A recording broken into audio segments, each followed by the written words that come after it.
Título: Madre por hija. Autora: Carmen de Burgos. María, la molinera, se rejuvenecía cada vez más desde la muerte de su marido. Muchas personas de las que iban a llevar costales de trigo y a recoger la harina, observaban cómo de día en día la molinera se redondeaba de formas y adquiría color de manzana. Su matrimonio había sido feliz. El marido, aunque algo brusco y rudo, fue siempre cariñoso. No faltó jamás pan en la casa ni manta de abrigo en el invierno. La molienda abundante permitía vivir bien de la maquila. María era entonces una jovencita delgaducha, pálida, sin curvas y sin jugos. Una niña apenas desarrollada, que sufría la pobreza orgánica de las hembras sujetas a la inmoralidad de la monogamia. Todos los años tenía un chiquillo y se le moría otro. Siempre pariendo y criando, entre el continuo trabajo de la casa, del corral y del molino. Cuando murió su Vicente, lo lloró con verdadero sentimiento. No puede decirse si lo amaba. Estaba acostumbrada a él y no había querido a nadie con amor de hembra. Pero desde que se murió el buen hombre, María empezó a ser joven, en el descanso de una existencia tranquila. Se encerró en el molino con sus 2 hijos para que nadie tuviese que murmurar de ella. Los libró del servicio militar. El mayor se había casado hacía 1 año, y ya era abuela María. Aquella noche acababa de soltar al perro en el corralón y de correr las trancas de las puertas del molino y de la casa, cuando fuertes aldabonazos vinieron a turbar el silencio. Aquel que llamaba no era Frasquillo. Ella conocía bien el modo de llamar de su hijo. Y sin embargo debía ser algún conocido, porque el perro, que lo había olfateado, no ladraba. Descolgó el candil del clavo, desde donde ahumaba la pared, y se dirigió hacia la puerta. El que llegaba redobló impaciente el aldabón. «¿Quién va?», preguntó la molinera. «Soy yo, Pepe Manteca», repuso una voz malhumorada. «Abre pronto». Descorrió la mujer el mazo de madera y la tranca. El enorme portalón crujió sobre sus goznes, facilitando la entrada al que llamaba. Un hombre alto, huesoso, de movimientos bruscos y aspecto huraño, penetró en la casa. Llevaba una vara alta de almendro en la mano y por entre los pliegues de la faja encarnada se veían el puño de una faca y la culata de un revólver. Sin dar las buenas noches, sin mirar a la molinera, que le contemplaba atónita, Manteca empezó a recorrer la estancia a grandes pasos empuñando la vara en actitud de descargar y preguntando siempre: «¿Tu hijo dónde está tu hijo?». «¿Mi Frasquito?», preguntó a su vez la madre. «¿Para qué buscas a mi Frasquito?». El hombre, sin oírla, penetró en la alcoba, después en el granero, luego en el molino. Registró por todas partes, al mismo tiempo que descargaba la vara sobre los sacos, esparciendo el blanco polvo de la harina en el aire. «¿Dónde está ese pillo, ese bandido, ese ladrón?». Seguíale la molinera, alentando apenas, con el candil en la mano, vacilante y próxima a dejarlo caer, murmurando con voz doliente: «José, José, por caridad. Dime qué es eso o qué le pasa a mi Frasquito».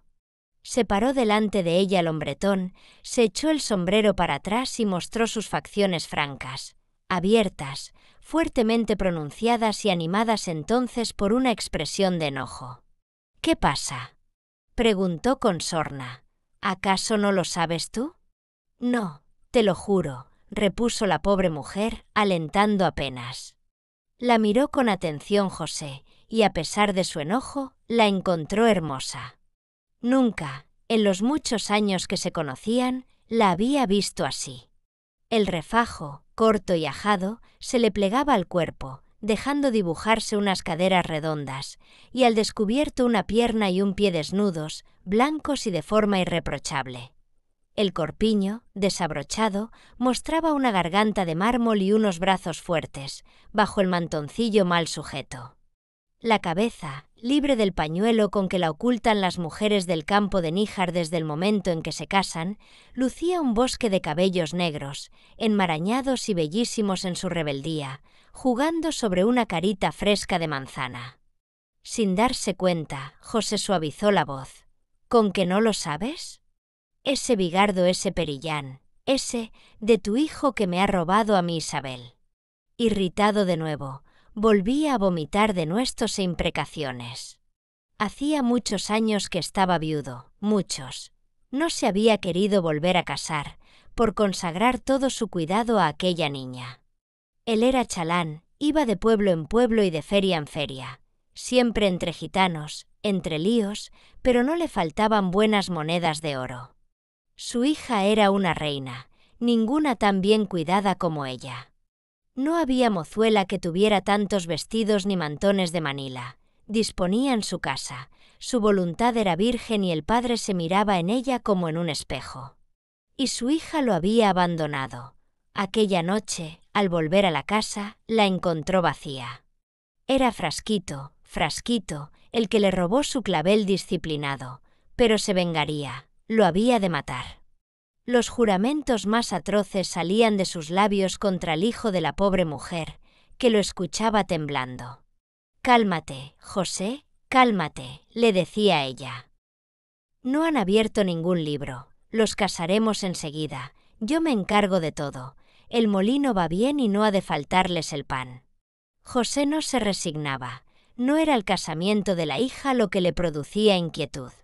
Acostumbrados estaban allí a que los enamorados se juntaran, sin escándalo de nadie y sin darles de comer a los curas para que los bendijesen.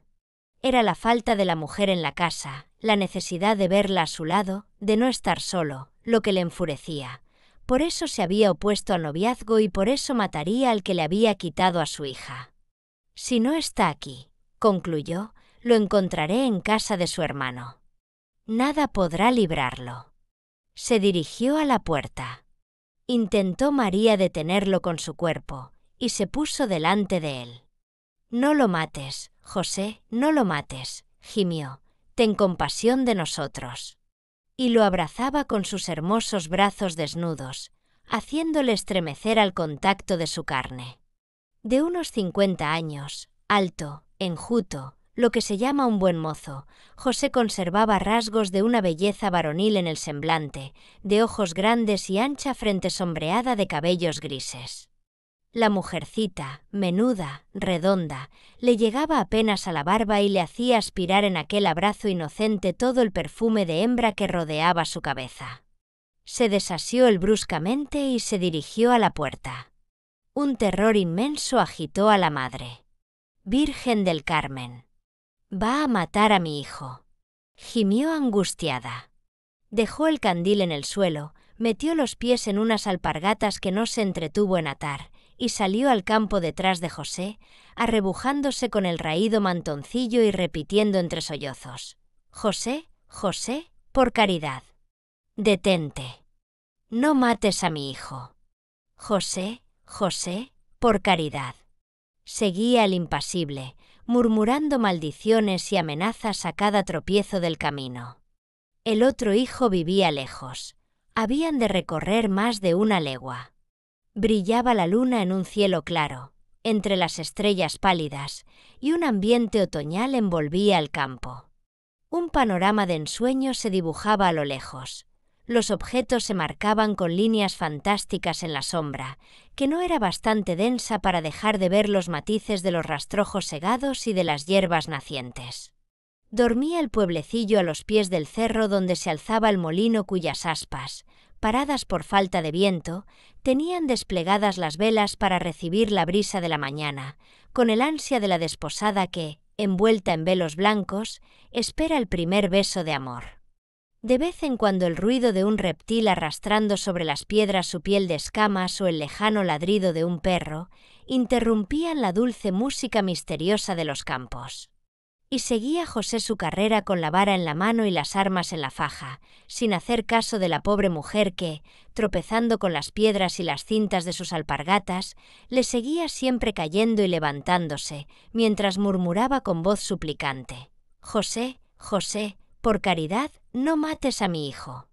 Poco a poco el odio iba entrando en el alma de ella. Si tuviera un arma podría matarlo impunemente. Contemplaba su figura destacarse entre el claro de luna. Era buen mozo, eso sí, y hasta lo había encontrado simpático, pero en aquellos momentos lo mataría de buena gana para librar a su hijo. Ideas bien distintas agitaban a José. Sentía subírsele a la cabeza un perfume femenino que emanaba de la molinera. Cada vez que la oía tropezar con las piedras, recordaba los lindos pies blancos casi descalzos. Y si la dejaba ya seguirlo, suplicante, era por el deleite de escuchar la vocecita mimosa, repitiendo: «José, José». Después de todo, ¿qué diablo? La mujer tenía razón. Si los muchachos se querían, habían hecho una cosa muy natural. Pero su casa sin mujer. De pronto José se detuvo, como si viera escrita en el aire una idea salvadora. La molinera seguía en tanto su plegaria. «Escucha, María», dijo el deslumbrado por la blancura azulina que arrancaba la luna a las duras carnes de mármol. «Yo perdonaría a tu hijo, si tú vinieras conmigo. Hace falta una mujer en mi casa. El molino para los muchachos, tú para mí». «¿Qué dices, José?», preguntó ella desconcertada. «Que te quiero y me hace falta una mujer en mi casa. Pero yo, José, mis años, mis hijos. ¿Cómo pudiera perder así la vergüenza? Bien, bien, no te fuerzo, pero a ese granuja que me robó a mi hija». Blandió amenazador la vara y volviéndole la espalda siguió su camino. Continuó María en pos de sus huellas, y entre su llanto hizo la observación de que el chalán era un buen mozo, joven aún.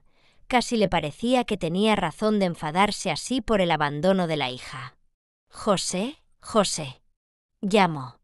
«¿Qué quieres? Ten compasión. Si es preciso, yo me iré contigo.